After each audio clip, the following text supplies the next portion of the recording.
In the wake of Charlie Kirk's killing, the Trump administration and private companies across the country are escalating a massive crackdown right now on speech, firing individuals who mock or celebrate or make light of Kirk's death, or even potentially revoking visas of foreigners who do the same.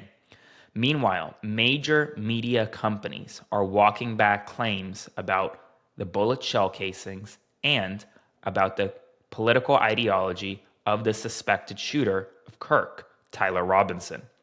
First, The Guardian is now running back, not just walking back, running back a claim that once said that Tyler Robinson was a leftist. That claim was based on an anonymous source that allegedly went to high school with Robinson. We now know, according to The Guardian, that that claim is untrue. The Guardian quietly issued the following editor's note. This article was updated on September 12, 2025, to remove quotes after the verified source who attended high school with Tyler Robinson said after publication that they could not accurately remember details of their relationship.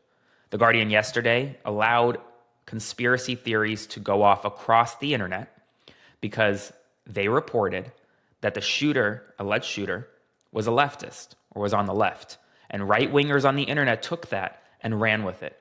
24 hours later, that story has now been walked back, but the claim remains circulating on the internet because far fewer people are going to see this walk back than they will the actual headline, which is why I need your help to spread the word. Meanwhile, the Wall Street Journal has officially walked back its claim that there were transgender ideologies inscripted on the shell casings that Robinson allegedly planned on using in the murder. They walked back that claim.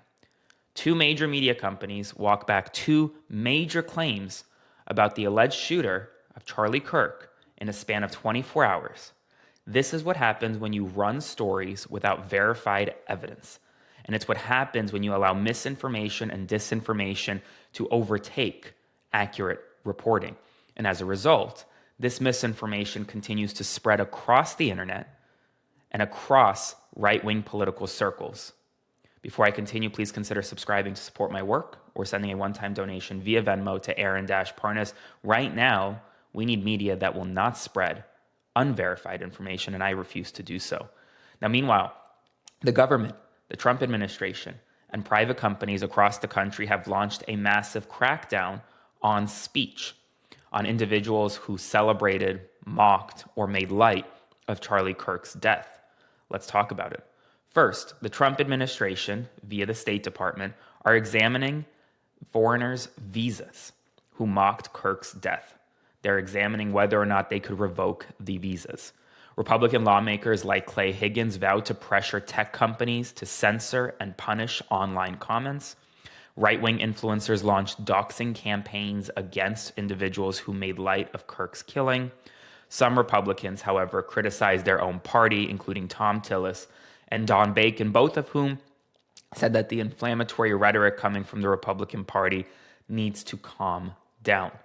Multiple teachers, firefighters, journalists, military personnel, and others have been fired, suspended, or investigated after posting critical or mocking comments about Kirk's killing, as authorities, employers, and conservative figures have launched a broad crackdown on speech.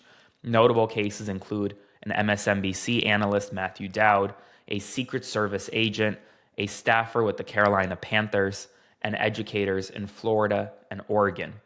And speaking about Florida, the Florida Department of Education, backed by Governor Ron DeSantis, announced investigations and potential sanctions against teachers who post vile comments about Charlie Kirk's assassination after a Clay County teacher was suspended for celebrating his death, with the education commissioner warning that educators' First Amendment rights are limited by their duty to uphold professional standards and maintain trust with students and families.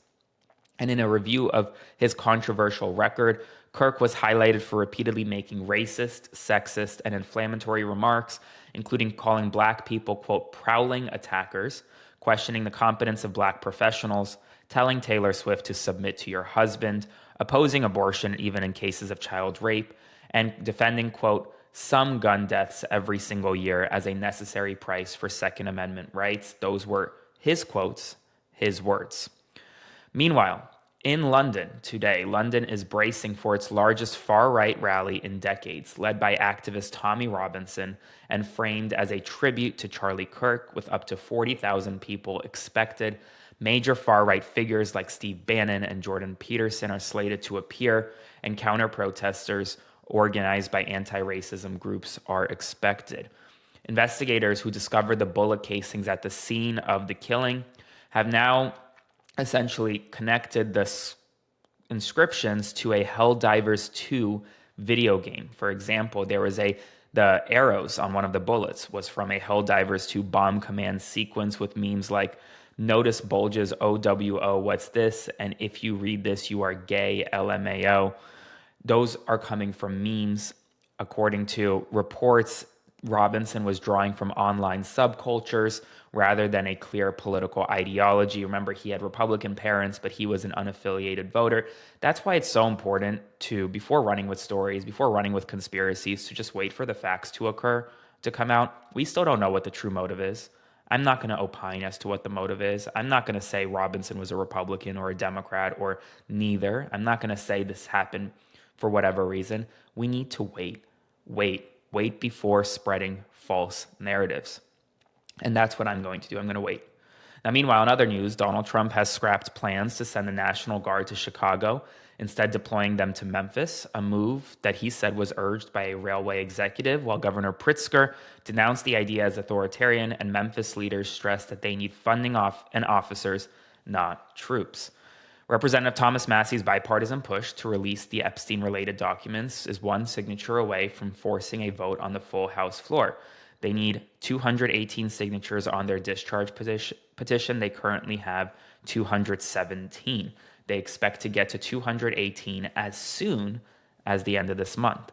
And speaking about the end of this month, the United States government shutdown is looming, as Trump has urged Republicans to reject negotiations with Democrats, who have vowed not to back spending bills unless healthcare cuts from the One Big Beautiful Bill Act are reversed, with funding expiring on September 30th.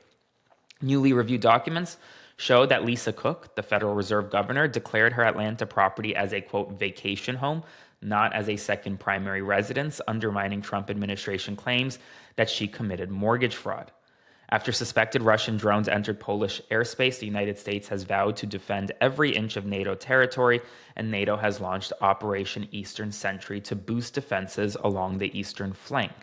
That's all the news right now, folks. As always, if you want to support my work, make sure to subscribe today, spread the word, like and comment, and I'll see you this evening with another evening update.